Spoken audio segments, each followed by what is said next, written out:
നമസ്കാരം. മറ്റൊരു വാർത്തയിലേക്ക് സ്വാഗതം. ഓഗസ്റ്റ് 9 ആ ദാരുണമായ സംഭവം. ഡൽഹിയിലെ നിർഭയ കേസിന് ശേഷം ഇന്ത്യൻ മനസാക്ഷികളെ ഞെട്ടിച്ച ആ സംഭവം നടന്നത് ഓഗസ്റ്റ് 9 പക്ഷേ കാര്യങ്ങൾ ഇപ്പോൾ കൈവിട്ടു പോയിരിക്കുന്നു. മമതയുടെ കാലം കഴിയാറായോ എന്ന് പോലും പാളയത്തിൽ നിന്ന് തന്നെ പലരും പറയുന്നു. പ്രശ്നങ്ങൾ ഒന്നും രണ്ടുമല്ല, അനവധിയാണ്.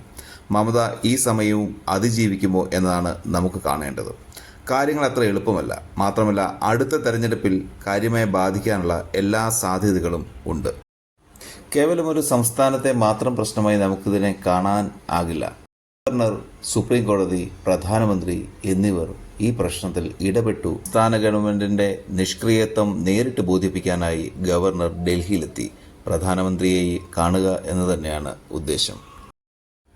മമത വിചാരിക്കാത്ത വഴികളിലൂടെ പ്രശ്നങ്ങൾ സങ്കീർണമായി കൈവിട്ടു പോകുന്നു എന്ന ഒരു പ്രശ്നം നിലനിൽക്കെ തന്നെ പാർട്ടി MP പോലീസിന്റെ നിഷ്ക്രിയത്തെ സംബന്ധിച്ച് പ്രസ്താവന ഇറക്കുകയും അവരെ പാർട്ടിക്കുള്ളിൽ നിന്നും സസ്പെൻഡ് ചെയ്യുകയും ചെയ്തു എന്നതാണ് അടുത്തത്.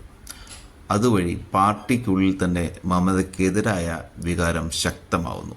ഈ രണ്ടു പ്രശ്നങ്ങൾ നിൽക്കുമ്പോൾ തന്നെ മൂന്നാമതൊരു പ്രശ്നം ബംഗ്ലാദേശിൽ നിന്നുള്ള അഭയാർത്ഥി പ്രവാഹം അവിടുത്തെ ഭരണ അസ്ഥിരതയുമായി ബന്ധപ്പെട്ട് കൂടുന്നു.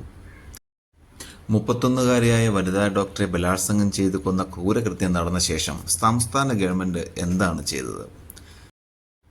പോലീസ് കാര്യമായ ഗൗരവം കൊടുക്കാതെ ഈ കേസിനെ പരിഗണിച്ചു എന്നതാണ് പ്രധാന പ്രശ്നം.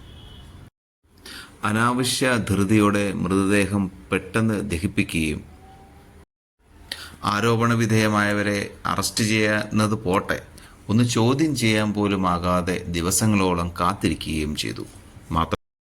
ഇതിന്റെ എല്ലാം ഉത്തരവാദിത്തം ആഭ്യന്തരമന്ത്രിയും ആരോഗ്യമന്ത്രിയും കൂടിയായ മുഖ്യമന്ത്രിയായ മമതാ ബാനർജിക്ക് തന്നെയാണ്.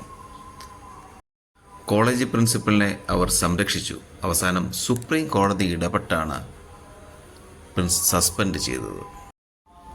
രാജ്യത്തിന്റെ മനസാക്ഷിയെ ഞെട്ടിച്ചു എന്ന് ഇന്ത്യയുടെ പരമോന്നത കോടതി പറഞ്ഞു. അന്വേഷണം കൈകാര്യം ചെയ്തതിന് അധികാരികളെ ശക്തമായി വിമർശിച്ചു.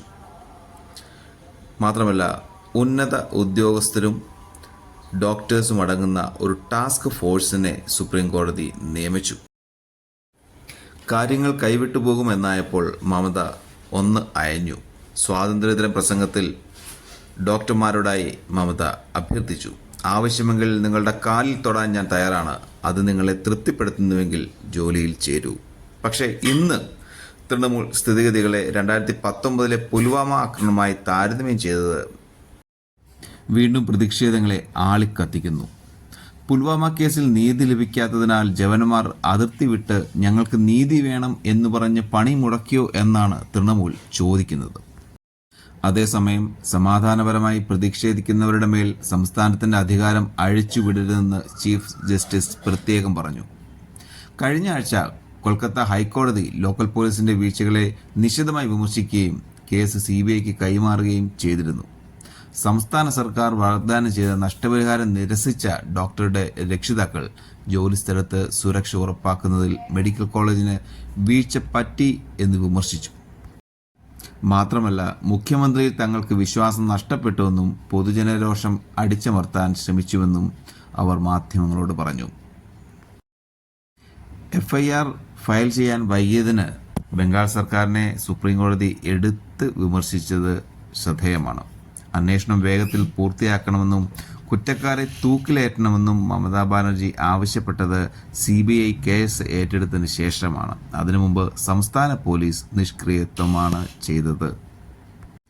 ഇതിനിടെ ബംഗാൾ മുഖ്യമന്ത്രിയെ പരിഹസിച്ചുകൊണ്ട് സംസ്ഥാന ഗവർണർ ആനന്ദ് ബോസ് പറഞ്ഞു, ഓർക്കുക, ഓരോ സന്യാസിക്കും ഒരു ഭൂതകാലമുണ്ട്, എല്ലാ പാപികൾക്കും ഭാവിയുണ്ട്.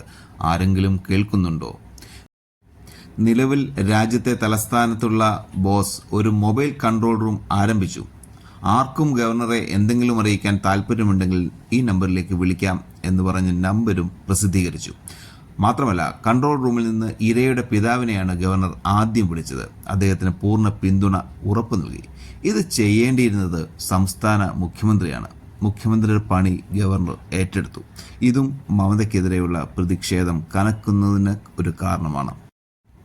പാർട്ടിയിൽ നിന്നും ജനങ്ങളിൽ നിന്നും ഉദ്യോഗസ്ഥരിൽ നിന്നും ഡോക്ടർമാരിൽ നിന്നും കോടതിയിൽ നിന്നും മാത്രമല്ല പ്രതിഷേധ സ്വരം ആളിക്കത്തുന്നത് കായിക രംഗത്ത് നിന്നുമാണ്. പുതിയ പ്രതിഷേധങ്ങൾ ഉടലെടുക്കുന്നത് മമതയെ കൂടുതൽ തളർത്തുന്നു.